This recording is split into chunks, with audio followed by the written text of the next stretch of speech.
Mr. Don Henley.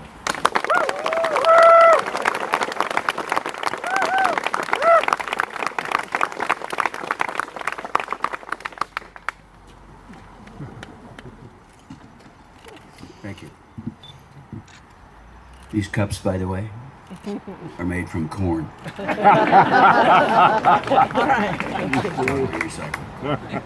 Just wanted you to know.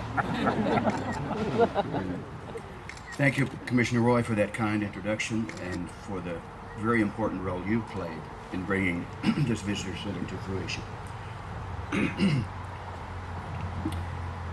State and elected officials and invited guests, the path to the milestone that we celebrate today began and ends with Henry David Thoreau. But the journey to reach this goal required an enduring commitment on the part of many. Among them, the Walden Woods Project's partners at the Department of Conservation and Recreation,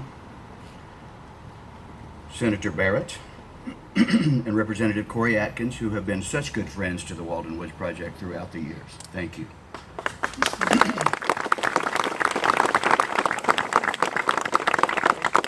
I also want to acknowledge my colleagues on the board of the Walden Woods Project and our capable staff, most of whom are here today. Thank you all for your hard work. I extend my gratitude to all who have supported our organization during its past 26 years, which makes my head swim. We've been here 26 years, folks.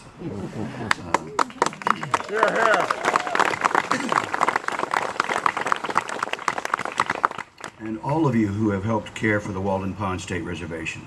I just finished a tour, so my voice is gone. I also wish to recognize the contributions of the Walden Pond Advisory Board and the Thoreau Society. Thank you.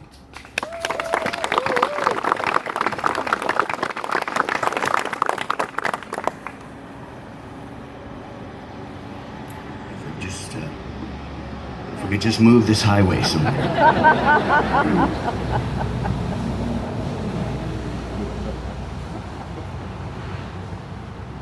And most importantly, I want to acknowledge the late Senator Paul Tsongas, whose vision and leadership were largely responsible for establishing the Walden Pond State Reservation.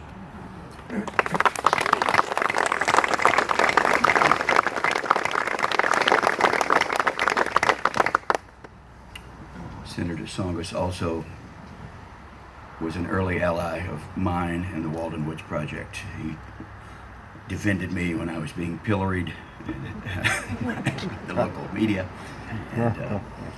and I have always been grateful to him and to his wife, Nikki.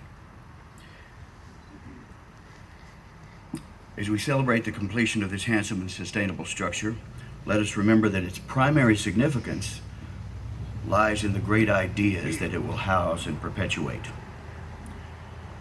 Ralph Waldo Emerson, in his eulogy of Thoreau, said, "His soul was made for the noblest society. Wherever there is knowledge, wherever there is virtue, wherever there is beauty, he will find a home."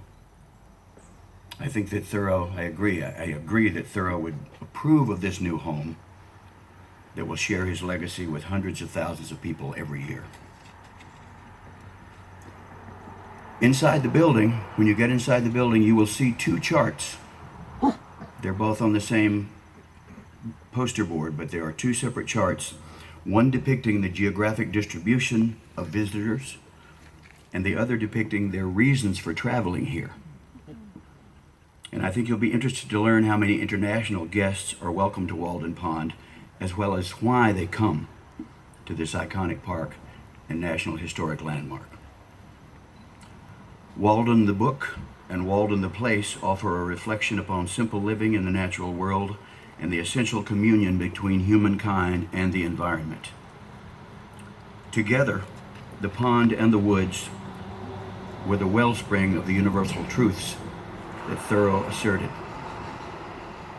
This pond and these woods have become a global symbol for historic and environmentally significant landscapes and the need to preserve them.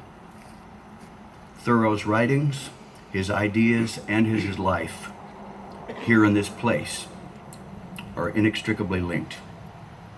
That is why the book is important, and that is why the place is important. The late great author E.L. Doctorow put it most poetically when he said, "We are neither all spirit nor all clay. We are both.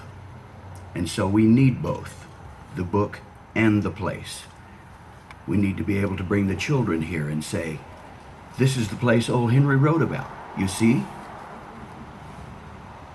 The purpose of the Visitor Center, then, is to enhance, not to replace, the authentic experience of seeing the pond, walking the trails, and standing at Thoreau's cabin site. As the official Friends of Walden Pond, our organization's commitment to this partnership with DCR will achieve the following goals. First, it will introduce visitors to the meaning of Thoreau's life and legacy through state-of-the-art exhibits. The Walden Woods Project is proud to be contributing an interactive exhibit entitled, "Where's Your Walden?" It will invite visitors to identify their own special places, their own Waldens, and to consider ways to protect them. The second goal is to capture the interest and imagination of a new generation by encouraging youth to engage in the compelling environmental and social reform challenges of our time. And there are many. With that in mind, the Walden Woods Project is funding an inspiring new film for the Visitor Center with Ken Burns as the executive producer.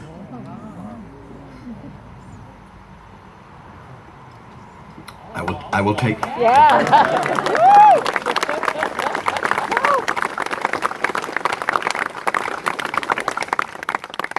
And I will not so humbly take credit for that.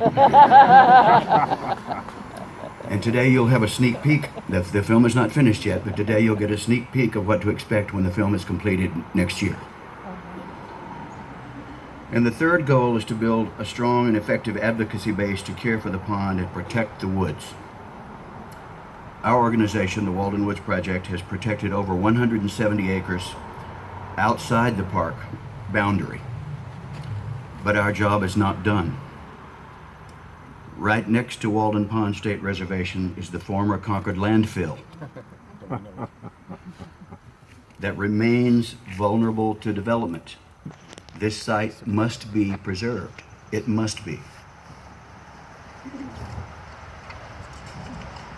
Finally, in partnership with the DRC, we will create a model of public-private financial support for Walden Pond. That's where you come in. We need your support. So I encourage you to go to walden.org, our website, and make a donation to the Friends of Walden Pond. You'll be glad you did. Let me close with the words of Thoreau describing his hopes and ours for the years ahead. We believe in the possibility of the future. We believe that the possibility of the future far exceeds the accomplishment of the past. We anticipate the future with transcendental senses. Our experience does not wear upon us. The future is worth expecting. Thank you.